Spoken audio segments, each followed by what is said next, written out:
નમસ્કાર દર્શક મિત્રો, આપ જોઈ રહ્યા છો મંતવ્ય ન્યૂઝ સીધો સંવાદ સાથે. હું છું રોનક મોટવાડિયા. વિપક્ષના નેતા રાહુલ ગાંધીએ ફરીથી પ્રેસ કોન્ફરન્સ કરી છે અને ચર્ચામાં આવ્યા. આ વખતે રાહુલ ગાંધી દ્વારા હરિયાણાનો મુદ્દો ઉઠાવવામાં આવ્યો. હરિયાણા વિધાનસભાની ચૂંટણીમાં મતોની ચોરી થયા હોવાનો આક્ષેપ કર્યો છે અને સાથે જ પુરાવા રજૂ કર્યા. રાહુલ ગાંધીના આંકડા મુજબ હરિયાણામાં વાત કરીએ તો 25 લાખ જેટલા મતોની ગડબડ કરવામાં આવી. જ્યારે મતોની ગણતરી થતી હતી, ચર્ચા ચાલતી હતી, ત્યારે કોંગ્રેસ જીતી એવા સમાચાર હતા, પરંતુ જ્યારે પરિણામ આવ્યું તો પરિણામ વિપરીત હતું. પરિણામમાં કોંગ્રેસને હાર જોવા મળી. ત્યારે કુલ જે 25,41,144 મતોની ગડબડનો ખુલાસો કરવામાં આવ્યો, જેમાં 5,21,619 જેટલા નકલી મતદાર હોવાનો આક્ષેપ લગાવ્યો. 93,174 મતદાતાઓના સરનામા ખોટા છે. આ સાથે જ 19,26,351 એક ઘર છે ને તેમાં પણ એક ઘરમાં 10 થી વધુ લોકો રહે છે, એ પ્રકારનો આંકડો છે. 1,24,177 ફોટો છે તે બ્લર રાખવામાં આવ્યા. રાહુલ ગાંધીએ કહ્યું કે અમારા ટીમ દ્વારા મતદારોની ચકાસણી કરવામાં આવી, યાદી તૈયાર કરવામાં આવી અને મેં જોયું તો 25 લાખ જેટલો ગોટાળો છે. આ સાથે જ એક બ્રાઝિલની મોડલ છે તેનો પણ સમાવેશ હરિયાણાની ચૂંટણી યાદીમાં છે. ત્યારે સવાલ એ થાય કે મોડલ 2 વખત મતદાન પણ કર્યું છે તેવો પુરાવા સાથે જણાવ્યું. સવાલ એ થાય કે જો સાચું હોય તો એ હરિયાણાની જનતાનો મત લૂંટાયો છે, લોકશાહીનું અહીં હનન થયું છે. ત્યારે ભાજપે પણ જવાબ આપ્યો કે હવે રાહુલ ગાંધીને માત્ર રડવાની આદત છે, હાઇડ્રોજન બોમ્બ લાવવાની વાતો છે, પરંતુ જ્યારે પણ આવે છે ત્યારે એ કશું કરી નથી શકતા. એ સાથે એસઆઈઆરનો પણ મુદ્દો ઉઠાવ્યો કે બિહારની જનતા ખુશ છે તો રાહુલ ગાંધી શા માટે રડી રહ્યા છે.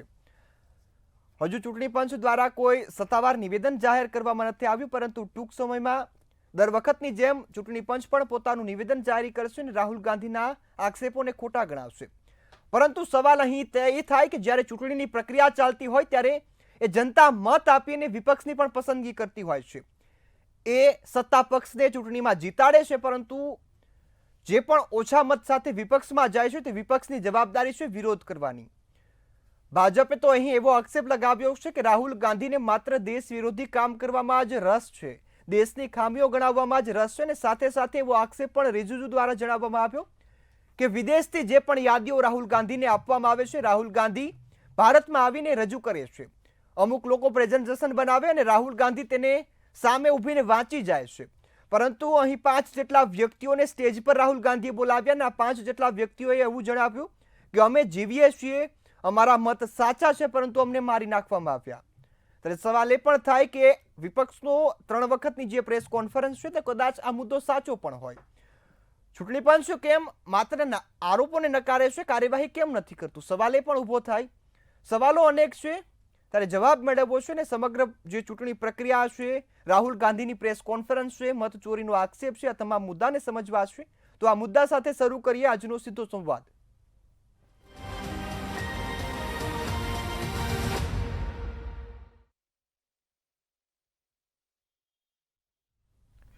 જો હરિયાણામાં 2 કરોડમાંથી 25 લાખ એટલે કે 12.5% મતોની ચોરી થઈ હોય તો એ ખૂબ ગંભીર બાબત છે. તેમાં પણ રાહુલ ગાંધીએ એવું પણ જણાવ્યું કે 8માંથી 1 વ્યક્તિ તો ખોટો મત હોય છે. ત્યારે આજ મુદ્દા પર આજે ચર્ચા કરવી છે, તમામ સવાલોના જવાબ મેળવવા છે અને સાથે જ ભારતની ચૂંટણી વ્યવસ્થામાં આ પ્રકારના આક્ષેપો સાથે જ ચૂંટણી પંચ માત્ર આક્ષેપ નકારે છે, કાર્યવાહી કેમ નથી કરતું? ત્યારે ભાજપ એ પણ આક્ષેપ કરે છે કે રાહુલ ગાંધી એફિડેવિટ કરે. ત્યારે આ તમામ આક્ષેપોની વચ્ચે હવે જનતા મૂંઝાઈ ગઈ છે.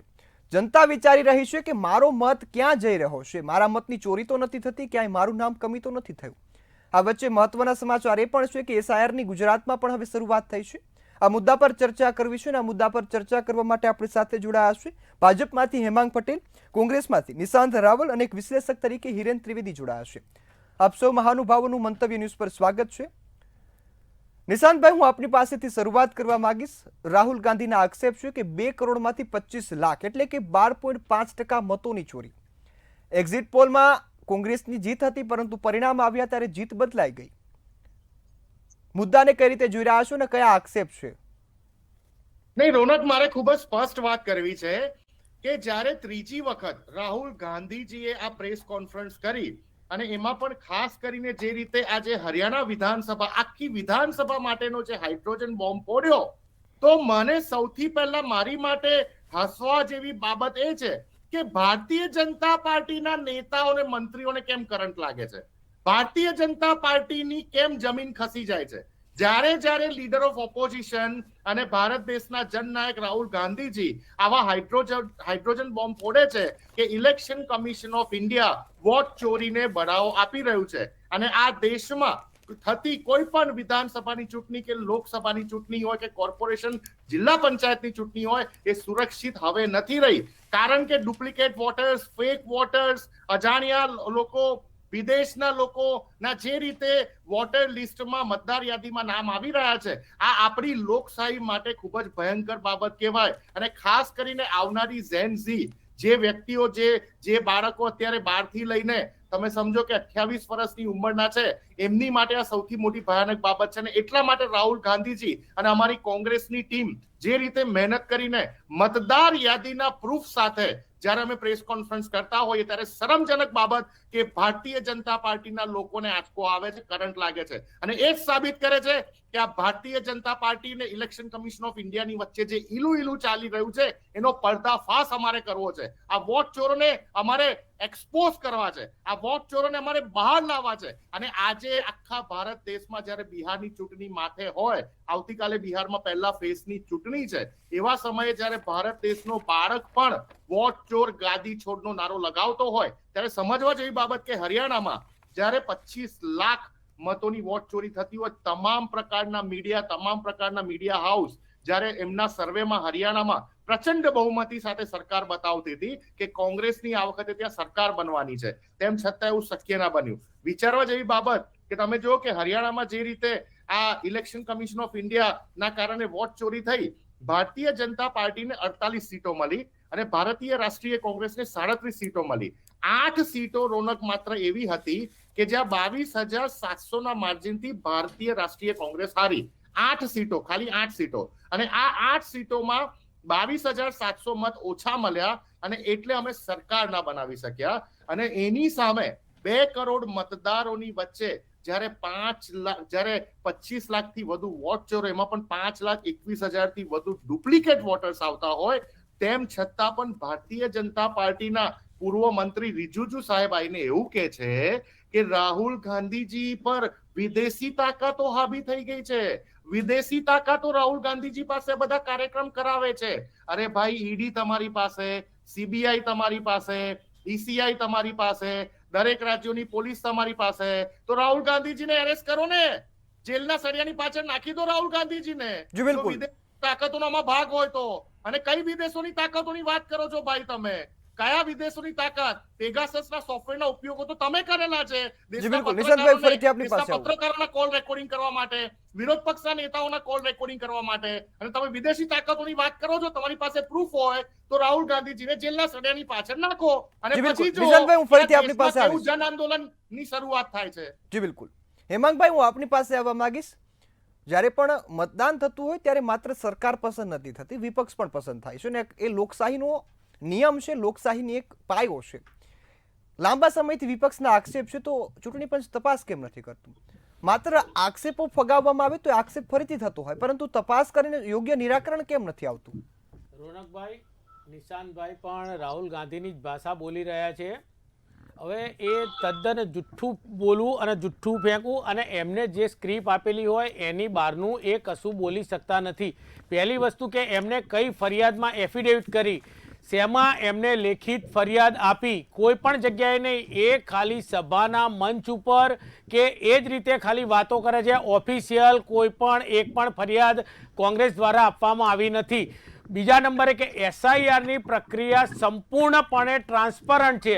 બીએલઓ દરેક ઘરે 3 વખત જાય છે. પહેલાં તો કોંગ્રેસે આ પ્રક્રિયા સમજવાની જરૂર છે. પહેલાં ઈવીએમ મશીનો ઉપર એ ત્રાટકતા હતા. હવે જ્યારે આ વસ્તુ થઈ રહી છે ને, ભારત દેશમાં પહેલી વખત નથી થતી. આ પ્રક્રિયા ભારત દેશમાં 14મી વખત થઈ રહી છે અને આ પ્રક્રિયા બિહાર પછી અત્યારે બાકીના સ્ટેટોમાં ચાલી રહી છે. હવે એ પ્રક્રિયામાં તમે જુઓ કે ભાઈ દરેક પાર્ટીએ પોતાના BLA-1 અને BLA-2 ની રચના કરવાની હોય છે. એ તો આ મિટિંગોમાં આવ્યા પછી એમને ખબર પડી કે આપણે આવું કંઈ રચના કરવી પડશે. ભારતીય જનતા પાર્ટી વર્ષોથી પોતાની કાર્યકરોની તાકાત ઉપર BLA-1 BLA-2 ની રચના કરે છે, બૂથ પ્રમુખોની રચના કરે છે. આ આખી સિસ્ટમ ગોઠવાયેલી છે. કાર્યકરોની પાર્ટી છે, કાર્યકરોની તાકાતથી જીતે છે અને દરેક કાર્યકર બૂથના પેજ પ્રમુખ સુધીની રચના છે. દરેક કાર્યકર બૂથના ઘરે ઘરે જઈને મતદારોને મતદાન મથક સુધી લાવે છે અને મત કરાવવું એ એમનું મેઇન કામ છે. જ્યારે કોંગ્રેસમાં ફક્ત દરેક નેતાઓ જ છે અને એ દરેક નેતાઓ ખાલી રાહુલ ગાંધીની ભાષા બોલે છે. એક્ઝિટ પોલ સાચો આવે તો કોંગ્રેસ ખુશ અને એક્ઝિટ પોલ ખોટો આવે એટલે ભારતીય જનતા પાર્ટીને મોદીજી ઉપર આક્ષેપો કરવા, આ એમની વારંવાર ચાલતી ખોટી પ્રક્રિયા છે. એટલા માટે એમને નહીં, કોંગ્રેસે પહેલા સમજવાની વસ્તુ છે કે અત્યારે ગુજરાતની અંદર, ચલો આપણે ગુજરાતની જ વાત કરીએ કે ગુજરાતમાં પ્રક્રિયા ચાલે છે, તો એમના BLA-2 કેટલા, એમને BLA-1 કેટલા બનાયા અને અત્યાર સુધીની મિટિંગમાં એમના ત્યાંથી જવાબદાર વ્યક્તિઓમાં કોણ કોણ ગયા. કલેક્ટરની, ચૂંટણી પંચની આજ સુધીની મિટિંગોના રેકોર્ડો તમે લોકો જોઈ શકો છો. એમાં સંપૂર્ણપણે નિશાંતભાઈ અસવાની આ રિયાલિટીની વાત છે. તમે કોંગ્રેસની ભાષાએ ચડી ગયેલા છો એટલે તમને આ વિચાર આવે છે. ખોટું બોલવું, હસવું અને મસ્કરી કરવી, દેશની મસ્કરી કર્યા સિવાય તમે કોઈ કામ કરેલું નથી. એકદમ ટ્રાન્સપરન્ટ થઈ શકે છે. આમાં જો તમારે કોઈ પણ પ્રોબ્લેમ હોય, જ્યારે ઘરે ઘરે જાય છે ત્યારે તમારો BLA-2 બનાવેલો આની ફરિયાદ કરી એ ઉપર કહી શકે છે, BLA-1 કરી શકે છે. આપણા ધારાસભ્ય, સંસદ અને આપણા પ્રમુખો પણ આની ફરિયાદો કરી શકે છે. તો એ વખતે ક્યાં શું તમારી પાર્ટી સૂઈ જાય છે? હવે આમને જેટલા સોશિયલ મીડિયા ઉપર પ્રૂફ આપેલા છે એ બધા જ પાયા વિહોણા ખોટા સાબિત થયેલા છે અને આની ઉપર કાર્યવાહી નહીં. રોનકભાઈ એક મિનિટ, આની ઉપર કાર્યવાહી થશે ત્યારે તમને ખ્યાલ આવશે કે આ રાહુલ ગાંધી એ જે કહે છે ને કે જેલમાં નથી નાખ્યા, હવે એમનો શોખ છે એ ખરેખર આ જે પાયા વિહોણી વાત કરી છે એના ઉપર એમને ભોગવવાનો વારો આવવાનો જ છે. જી બિલકુલ. હેમાંગભાઈ, હિરેનભાઈ, હું આપની પાસે, નિશાંતભાઈ હું આવું છું આપની પાસે. રોનક, મને 2 મિનિટ કાઉન્ટર કરવું પડશે. આટલું જુઠ્ઠું મારાથી નહીં ચલાવી લેવાય. સોરી, હું ફરીથી આપની પાસે આવીશ. પહેલા જવાબ આપવો પડશે. એમાં ખાલી 2 મિનિટ આપજો મને. નિશાંતભાઈ, હું ફરીથી આપની પાસે આવીશ. આપનો આજ મુદ્દા પર પ્રશ્ન પણ મને પ્લીઝ આઈ રિક્વેસ્ટ યુ, મને પછી સમય ના આપતા. હું જરાક આ વિષય જે રીતે ડાયવર્ટ થઈ રહ્યો છે, મંતવ્ય ચેનલ, આટલી પ્રતિષ્ઠિત ચેનલ, એને વિષય રાખ્યો છે વોટ ચોરી ઉપર, એને વિષય રાખ્યો છે ઇલેક્શન કમિશન ઓફ ઇન્ડિયાની બેદરકારી ઉપર. અત્યારનો વિષય SIR છે નહીં. કદાચ આ ભાઈ જે ભારતીય જનતા પાર્ટીના પ્રવક્તા બનીને આવ્યા છે એમને SIR નું ફૂલ ફોર્મ પણ બોલતા નહીં આવડતું હોય, એટલે આ વિષય નથી. આ SIR સ્પેશિયલ ઇન્ટેન્સિવ રિઝર્વેશન, મારા ભાઈ, આમાં અમારું ગળપણ આવી ગયું. બનાવે તમારી વચ્ચે નતો બોલ્યો. વચ્ચે બોલવાની વાત નથી. હેમાંગભાઈ, એમને વાત રજૂ કરવા પર્સનલી વાત નહીં કરવાની. સભ્યતા રાખો, ડિસિપ્લિન તમે રાખવાનું. હેમાંગભાઈ, વચ્ચે બોલવાની. હેમાંગભાઈ, આ રીતે વાત કરશો તો નહીં.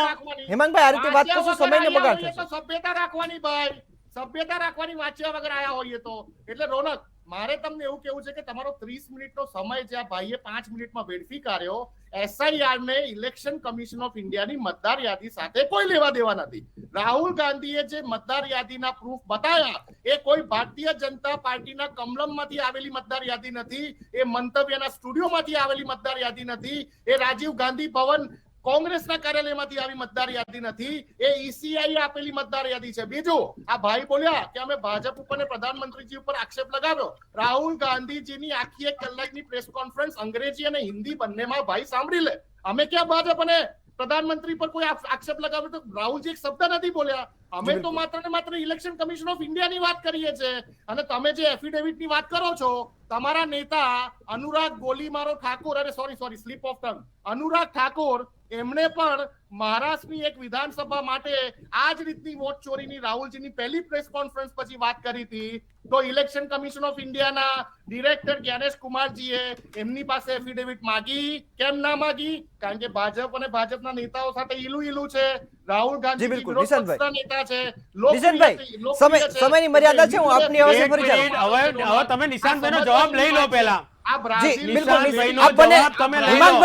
હેમાંગભાઈ, વચ્ચે નહીં બોલવાનું, આપને વાત રજૂ કરવાની છે. બ્રાઝિલની રોનક આ બ્રાઝિલની એક મોડેલ કેવી રીતે શક્ય છે ભારત દેશની ઇલેક્શન કમિશન ઓફ ઇન્ડિયાની યાદીમાં કે બ્રાઝિલની મોડેલ 22 જગ્યા ઉપર જી બિલકુલ, એનું નિશાંતભાઈ. અલગ નામ નિશાંતભાઈ, મારો 22 આપનો જગ્યા ઓડિયો ઉપર અલગ ડાઉન નામ કરાવવો કેવી પડશે, એના રીતે કરતા આપ શાંત થઈ જાઓ. કેવી રીતે શક્ય છે? જી બિલકુલ. હિરેનભાઈ, હું આપની પાસે આવવા માંગીશ. વિપક્ષની વાત છોડીએ, પરંતુ જનતાની વાત અહીં વાત કરવામાં આવે કે જનતા મૂંઝાઈ ગઈ છે. જનતાને વિશ્વાસ નથી, હવે ચૂંટણી પંચ પરથી વિશ્વાસ ઉઠતો જાય છે. દરરોજના આક્ષેપ, દરરોજના પ્રતિ આક્ષેપ ક્યાં સુધી ચાલશે અને આ જે વોટ ચોરીનો મુદ્દો હશે કઈ રીતે જોઈ રહ્યા છો?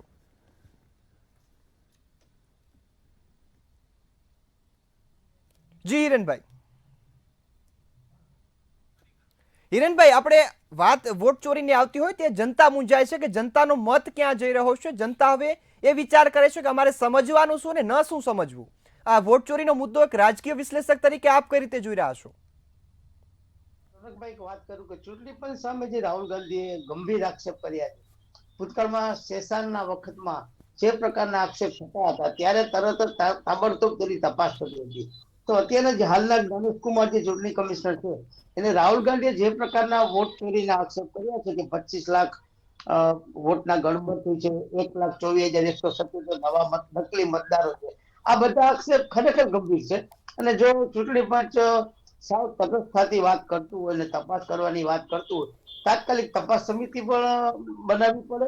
અને એટલું જ નહીં, રાહુલ ગાંધીએ જે સોશિયલ મીડિયામાં અને પ્રેસ કોન્ફરન્સમાં પુરાવા રજૂ કર્યા છે, એની ઓફિશિયલી લેખિત પુરાવા ચૂંટણી પંચને આપી અને આ કોયડો ઝડપથી ઉકેલાય તે માટે પ્રયાસ કરવા જોઈએ. જ્યારે જ્યારે ચૂંટણી નજીક આવતી હોય, બિહારની હોય કે ગુજરાતની હોય, હાલમાં બિહારની ચૂંટણી આવી રહી છે, ત્યારે ચૂંટણી વખતે ભાજપ, કોંગ્રેસ કે આમ આદમી પાર્ટી કોઈ પણ પક્ષ હોય, આક્ષેપ પ્રતિ આક્ષેપનો મારો ચાલતો રહે છે.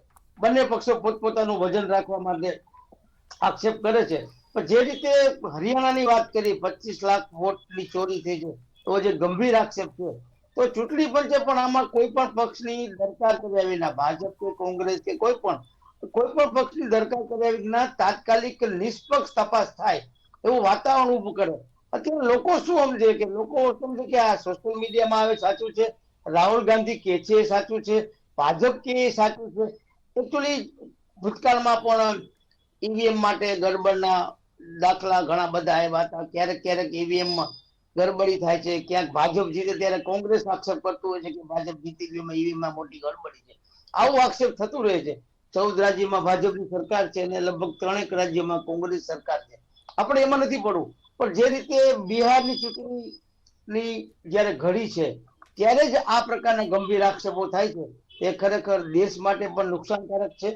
આગામી દિવસોમાં એક રાજકીય રીતે વાત કરું તો આ પ્રકારના ચૂંટણી પંચ સામેના જે ગંભીર આક્ષેપો થાય એ ખરેખર દેશના હિતમાં પણ હિતાવહ નથી. કારણ કે ચૂંટણી પંચ, સુપ્રીમ કોર્ટ આ બધું નિષ્પક્ષ રહેવું જોઈએ. અને જે કોઈ આક્ષેપ જાહેરમાં થયા છે, કોઈ સ્લાઇડના પુરાવા રજૂ કર્યા છે, એટલું જ નહીં કે 93,174 લોકોના સરનામા ખોટા છે, 19 લાખથી વધુ મતદારોમાં ગડબડ છે, 1 થી વધુ જગ્યાએ રહે છે, આ બધા આક્ષેપ રાહુલ ગાંધીએ કર્યા છે. હવે આ આક્ષેપના જે એની પાસે એના ઓફિશિયલી પુરાવા હોય, તેઓ જેમ પ્રેસ કોન્ફરન્સમાં રજૂ કર્યા એવી રીતે ચૂંટણી પંચના જે કમિશનર જ્ઞાનેશ કુમાર છે તેની સમક્ષ રજૂ કરી અને સત્ય શું છે તેવું ચૂંટણી પંચે પણ જાહેર કરવું જોઈએ. એક ચૂંટણી પંચનું છે ને સહદેવ જેવું મૌન છે ને એ પણ શું અકળામણું છે. ગમે ત્યારે કોઈ આક્ષેપ ત્યારે ચૂંટણી પંચ ધીમે ધીમે બોલે કે તપાસ થશે, અમે તપાસ કરી રહ્યા છીએ, આવું કઈ છે નહીં. પરંતુ એવું શું કામ? નિષ્પક્ષ તપાસ કરો ને. ચૂંટણી પંચ સાચું હોય તો શા માટે આ પ્રકારના આક્ષેપોથી ડરો છો? કોઈ પણ પક્ષ આક્ષેપ કરે, કોઈ પણ પક્ષના નેતા, જવાબદાર નેતા આક્ષેપ કરતા હોય ત્યારે એમાં વધુ જ તમને લાગે, 5% વધુ જ લાગે, તો પણ લોકોને, ભારતના લોકોને તમે એક વાતની જાહેર કરો કે ચૂંટણી પંચ આમાં નિષ્પક્ષ છે, કોઈ પણ પક્ષે આના માટે તપાસ કરીએ. રાહુલ ગાંધીના આક્ષેપ કરતા તેની સામે પણ કડક કાર્યવાહી કરો ને. વાત શું છે કે જે કોંગ્રેસ કે ભાજપ આક્ષેપ કરતું હોય છે એ જવાબદાર પૂરી આક્ષેપ કરતું હોય છે તેવું ઘણીવાર માનવું પડતું હોય છે. અને કેટલાક આક્ષેપો સાચા પણ હોતા હોય છે. કારણ કે ચૂંટણી પંચને જે આક્ષેપ કરવા એ ગુજરાતીમાં કહીને ખાંડાના ખેલ નથી. આ ખેલમાં વોટ ચોર ગાદી ચોર એ મુદ્દા ઉપર અત્યારે ચૂંટણી લડાઈ રહી છે. ગુજરાત સહિતના અનેક રાજ્યોમાં કેમ્પેન પણ થાય છે અને એનાથી 10 થી 12% કોંગ્રેસને લાભ પણ મળ્યો છે. પણ પક્ષની વાત આપણે નહીં કરીએ, પણ જે હરિયાણામાં જે ગંભીર આક્ષેપ 25 લાખના ગોટાળાની વાત થઈ છે, આ થકી જે એની સરકાર રચાય છે, અને 8 બેઠક એમાં કોંગ્રેસ હારી ગઈ છે નજીવા મતથી. એવું રાહુલ ગાંધીનું મતલબ આક્ષેપ છે. તો આ આક્ષેપ શા માટે તપાસ નથી કરતા? ચૂંટણી પંચને શું ફાયદો? કોઈ પણ પ્રકારના જાહેરમાં ગંભીર આક્ષેપ પત્રકાર પરિષદમાં પુરાવા સાથે કે સ્લાઇડ શો સાથે કરવામાં આવે તો ચૂંટણી પંચ શા માટે એમ નથી કહેતું કે આવતીકાલથી તપાસ કરીશું ને સ્લાઇડ ને બધું જે પુરાવા આપો એ અમને આપો, તાબડતોબ તપાસ કરીશું? શા માટે આવું થાય છે? બસ તપાસ કરીશું આ પ્રકારનું ગાણું ચૂંટણી પંચ જ ગાય છે. એના હિસાબે ચૂંટણી પંચની જે વિશ્વસનીયતા ભૂતકાળમાં હતી એ ધીમે ધીમે ખરડાતી જાય છે. કારણ કે આગામી દિવસોમાં બિહારની ચૂંટણી પણ આવે છે, અનેક રાજ્યોમાં મહાનગરપાલિકા પંચાયત ચૂંટણી પણ આવી રહી છે. જો ચૂંટણી પર નિષ્પક્ષ નહીં રહે તો લોકોનો વિશ્વાસ પણ ઉઠી જશે. આ સ્લાઇડ શોમાં અને SIR સામે પણ કેટલાક સવાલો ઉઠાવવામાં આવ્યા છે.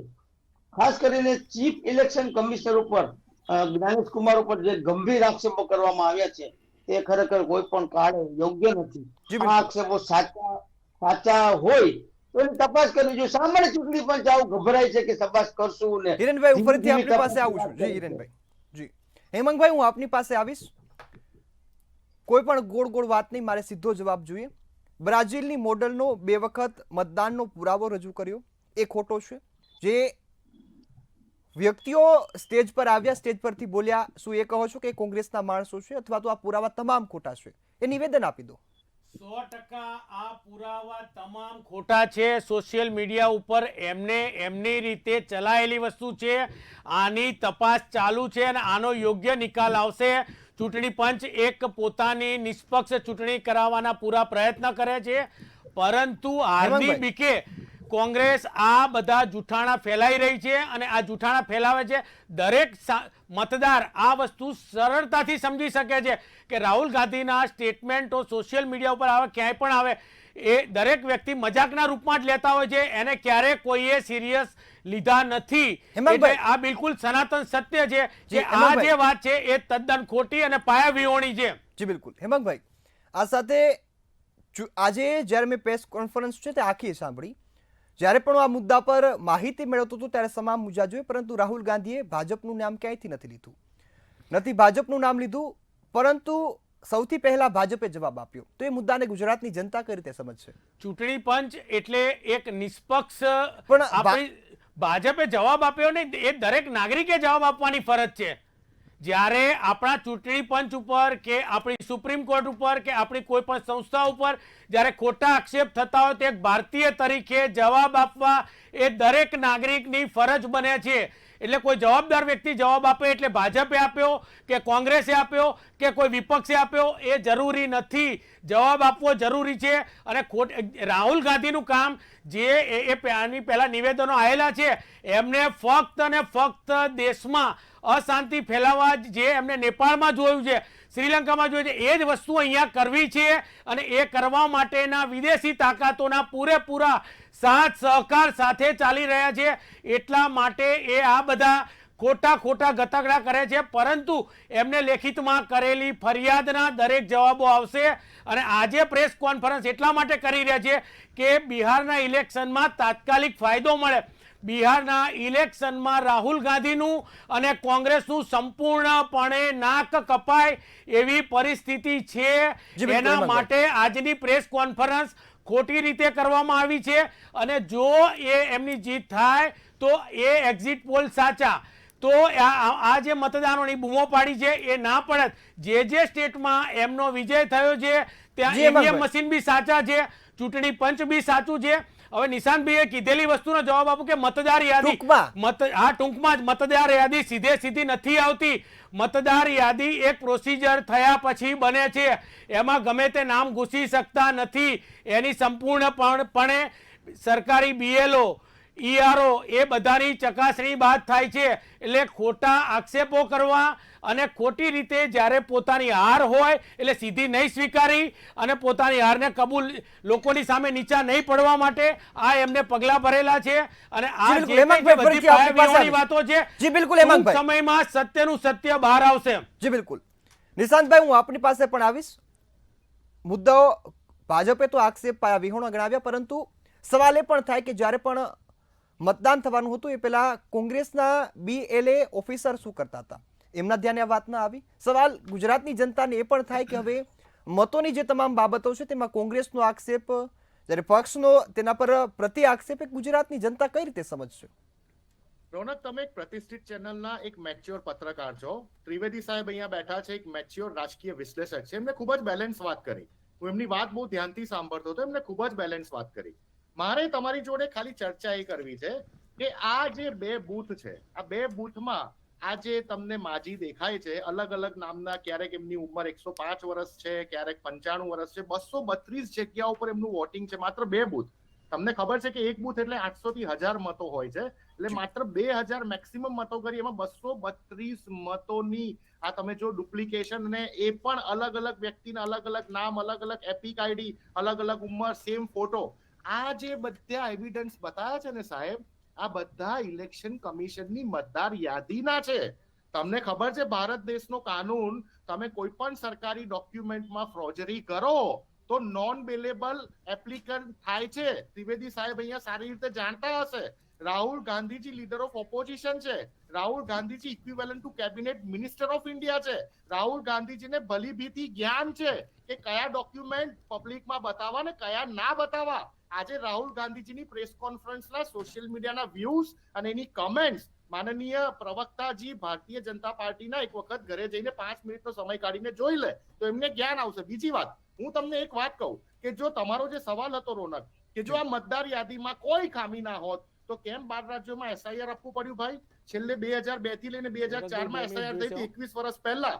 SIR કેમ આ વખતે આટલા મોટા પ્રમાણમાં 12 રાજ્યોમાં ઇલેક્શન કમિશન ઓફ ઇન્ડિયાને આપવું પડ્યું? SIR નો મતલબ છે સ્પેશિયલ ઇન્ટેન્સિવ રિવિઝન. પરંતુ જે રીતે બિહારમાં SIR એ સિલેક્ટિવ ઇન્ટેન્સિવ રિમૂવલ તરીકે કામ કર્યું, 65 લાખ મતદારોને ડિલીટ કરી નાખ્યા, એક પણ નવો મતદાર એડિટ ના થયો, એડ ના થયો. તમે વિચારો, SIR ની પ્રક્રિયા જે હોય છે એ નવા મતદારોનું એડિશન થતું હોય છે, અને ડુપ્લિકેટ મતદાર હોય જેની મૃત્યુ થઈ ગઈ હોય, નિશાંતભાઈ ટૂંકમાં બતાવશો, આપણે સમયની મર્યાદા છે, ચેન્જ થઈ ગયું હોય, એક જ સેકન્ડ, એ મતદારોનું ડિલીશન થતું હોય. સુપ્રીમ કોર્ટ ઓફ ઇન્ડિયાએ જ્યારે કેવું પડ્યું કે આ મતદારોનું જે ડિલીશન થયું છે એ ગેરવ્યાજબી છે, ઇલેક્શન કમિશન ઓફ ઇન્ડિયાએ આ જે ડિલીટેડ મતદારોની યાદી પબ્લિક કરવી પડશે. કેમ સુપ્રીમ કોર્ટ ઓફ ઇન્ડિયાએ સંજ્ઞાન લીધું? આ જ વાત રાહુલ ગાંધીજીએ કરીને. જી બિલકુલ. SIR જી નિશાંતભાઈ, ફરીથી આપની પાસે આવી, સમયની મર્યાદા છે. ટૂલ હોય તો એને વિપક્ષ સાખી નહીં લે. જી બિલકુલ. રોનકભાઈ, હિરેનભાઈ પાસે હું એક વખત હિરેનભાઈ પાસેથી જવાબ લઈ લઉં. રોનકભાઈ, નિશાંતભાઈ, એક મિનિટ. હેમાંગભાઈ, હું ફરીથી આપની પાસે આવીશ. હિરેનભાઈની એક વાત સાંભળી લે. હિરેનભાઈ, આપ એક રાજકીય વિશ્લેષક છો. ચૂંટણી પંચને હવે શું જવાબ આપવો જોઈએ? કારણ કે વિપક્ષ એક વખત નહીં પરંતુ 3 વખત પ્રેસ કોન્ફરન્સ કરવામાં આવી ને 3 વખત ચૂંટણી પંચ પહેલા ભાજપનો જવાબ આપ્યો. ત્યારે હવે ગુજરાતની જનતા આ મુદ્દાને કઈ રીતે સમજે? આપ એક રાજકીય વિશ્લેષક તરીકે ગુજરાતની જનતાને શું માહિતી આપવા માંગશો? હું એક તમને ટૂંકમાં જ વાત કરું કે બિહારની ચૂંટણી આવવાની છે ત્યારે જ આ પ્રકારના બોમ્બ કેમ ફોડવામાં આવે છે. બીજું, ઈવીએમમાં જે ભૂતકાળમાં પણ છેડછાડ થાય છે, વોટિંગમાં પ્રોબ્લેમ થાય, આ બધી પ્રક્રિયા ખરેખર કોઈ જોયું તો ખ્યાલ આવે કે વિડીયોગ્રાફી થાય છે, કઈ પ્રકારના અધિકારી હોય છે, સ્ટેપ બાય સ્ટેપ અધિકારી હોય છે, પછી ઈવીએમ સીલ થાય છે, સીલ થાય ત્યારે પણ અધિકારીઓ અને પોલીસ ને SRP ના જવાનો હાજર હોય છે. એટલે દર વખતે આક્ષેપ કરવો, કોઈ પણ પક્ષ આક્ષેપ કરે એ યોગ્ય નથી. પરંતુ એક મને સમજાતું નથી કે રાજકીય વિશ્લેષકો હોય કે મતલબ રાજકીય સાથે જોડાયેલા હોય, એ ચૂંટણી આવે ને તાત્કાલિક ગરમા ગરમ થઈ જાય છે અને તાત્કાલિક 2-3 પ્રેસ કોન્ફરન્સ કરી નાખે છે. પણ 2-3 પ્રેસ કોન્ફરન્સ કરવા કરતા તમે પહેલી જ કોન્ફરન્સ કરીને સીધા ચૂંટણી પંચ પાસે તમે માહિતી માંગો ને, ચૂંટણી પંચ ના પડે સુપ્રીમ કોર્ટમાં પણ જાઓ ને, રાષ્ટ્રપતિને અરજી કરો. ભારતનું બંધારણ એ પ્રકારનું છે કે ચૂંટણી પંચ છે ને એ સાવ નિષ્પક્ષ હોવું જોઈએ અને છે. પરંતુ તમને જો શંકા હોય, જ્ઞાનેશ કુમાર ઉપર શંકા હોય, રાહુલ ગાંધીને કે કોઈ પણ ભાજપના કાર્યકરને કે કોઈ પણ આમ આદમી પાર્ટીના કાર્યકરને, તો શા માટે ચૂંટણી પંચ સામે સીધા લેખિત પુરાવા રજૂ કરતા નથી? ચૂંટણી પંચ પણ છે થોડુંક સહદેવની જેમ મૌન ધારણ કરી તાત્કાલિક એ લોકોએ શું કરવું જોઈએ? 2-3 સભ્યોની તાત્કાલિક તપાસ સમિતિ નિમી જે પ્રકારના આક્ષેપો કર્યા છે કે આ ચૂંટણીમાં 25 લાખના મતના ગોટાળા છે, જે 8 બેઠક નીકળી ગઈ છે, આ બધું તાત્કાલિક તપાસ શું કામ નથી કરતી? આ તપાસ થાય તો આ બિહારની ચૂંટણીના પહેલા ભાગ પહેલા બધી તપાસ 2-4 દિવસમાં પૂરી થઈ જાય. આ રીતે તપાસ થાય ને તો આ પ્રકારના આક્ષેપો જે થાય છે ને એ વારંવાર અને ડિબેટમાં પણ આ પ્રકારના આક્ષેપ થતા હોય છે. વાસ્તવમાં સ્લાઇડ શો બતાવ્યો છે, 3 પ્રેસ કોન્ફરન્સ કરવામાં આવી, પરંતુ સીધા આક્ષેપો કરીને અને સીધું ચૂંટણી પંચને ટાર્ગેટ કરવા કરતા ચૂંટણી પંચ સમક્ષ લેખિત પુરાવા રજૂ કરે, ચૂંટણી પંચ તાત્કાલિક તપાસ સમિતિ નિમે, તપાસ સમિતિનો રિપોર્ટ આવી લોકોમાં જાહેર કરે અને આની અસર ગુજરાતમાં હવે પડતી હોય છે. એકચ્યુઅલી ચૂંટણી બિહારની ચૂંટણીમાં લાભ ખાટવા માટે પણ આગળ થોડું ઘણું થયું હોય એવું પણ મને લાગે છે. જી બિલકુલ. કોઈ પક્ષ ઉપર હિરેનભાઈ. કોઈ પક્ષ સાથે આક્ષેપ કરતો નથી, પરંતુ ચૂંટણી પંચની જે કાયદેસરની કાર્યવાહી હોય તો એની સામે તમે જી બિલકુલ. એક તમે મિનિટનો લેખિતમાં જી, એક મિનિટમાં જવાબ જી. આપી દઉં છું. એક લીટીમાં જવાબ આપું જી. છું આનો ખૂબ કે ટૂંકમાં. મતદાર યાદી ઇલેક્શન ડિક્લેર થાય એની પહેલા વેરિફિકેશન માટે 3 વખત બતાવવામાં આવે છે. તો અરે રાજકીય પાર્ટીઓ ક્યાં જાય છે અને આ બધા આક્ષેપ કરે છે? તો જ્યારે મતદાર યાદી વેરિફિકેશન ત્યારે સ્કૂલો ઉપર બોલાવવામાં આવે છે, એમને ઓનલાઈન ચેક કરી શકે છે, ત્યારે ચેક કરતા કેમ નથી? ત્યારે ક્યાં જાઓ છો? અને એ વખતે જી બિલકુલ. દરેક પાર્ટીના BLO બૂથ પ્રમુખ દરેકની ફરજ છે કે મતદાર યાદી પોતાના મતદારો જોડે જી, ચેક હેમંતભાઈ. કરાવવી જોઈએ. જી બિલકુલ, આજે હેમંતભાઈ. પોતાની સંપૂર્ણ નિષ્ક્રિયતા છે એટલે આ ખોટા પાયા વિહોણા આક્ષેપો કરી રહ્યા છે. એટલા માટે જી હું બિલકુલ, તમને હેમંતભાઈ, હું કહું આપને છું રોકવા કે માંગીશ, તદ્દન સમયની ખોટો મર્યાદા. આક્ષેપ છે. તો જી જ્યારે બિલકુલ, હેમંતભાઈ, એક વાક્યની વાત થઈ હતી. 30 દિવસ સમય- અને જી 45 બિલકુલ, દિવસ હેમંતભાઈ. બે વખત મતદાર યાદી ચેક કરવાનો સમય મળે છે તો કેમ નથી કરતા? જી બિલકુલ, સમયની મર્યાદા છે એટલે કાર્યક્રમ અહીં સમાપ્ત કરવો પડશે. આપ સૌ અમારી સાથે જોડાયા બદલ આપનો ખૂબ ખૂબ આભાર. ચૂંટણી પંચ એકદમ નિષ્પક્ષ હોવો જોઈએ અને કદાચ એ નિષ્પક્ષની વાતો થાય છે, પરંતુ આક્ષેપો એ જનતાના મનમાં એક નવો જ સવાલ ઉભો કરે કે કદાચ આવું થતું હશે તો અમારો મત લૂંટાતો હશે, તો કદાચ સાચું પણ હશે, પરંતુ એ સવાલ મનમાં થાય. ત્યારે આ ડિબેટનો માત્ર એ જ ઉદ્દેશ્ય હતો કે ચૂંટણી પંચ, ભાજપ, કોંગ્રેસ આ તમામ એ મુદ્દાને સારી રીતે રજૂ કરે અને એક સવાલ જે જનતાના મનમાં છે તેનો જવાબ મળી જાય. તમામ જનતા મત આપે છે ત્યારે કદાચ એવી તારથી હશે કે મારો પણ મત લૂંટાતો હશે. તો ત્યારે હવે આ જ મુદ્દા પર આગામી સમયમાં જોવાનું રહ્યું કે ચૂંટણી પંચ શું જાહેરાત કરે છે, શું તપાસ કરે છે અને શું નિર્ણય લેશે. આજના મુદ્દામાં ફક્ત આટલું જ. ફરી મળીશું નવા વિષય સાથે. ત્યાં સુધી મને રજા આપશો. નમસ્કાર.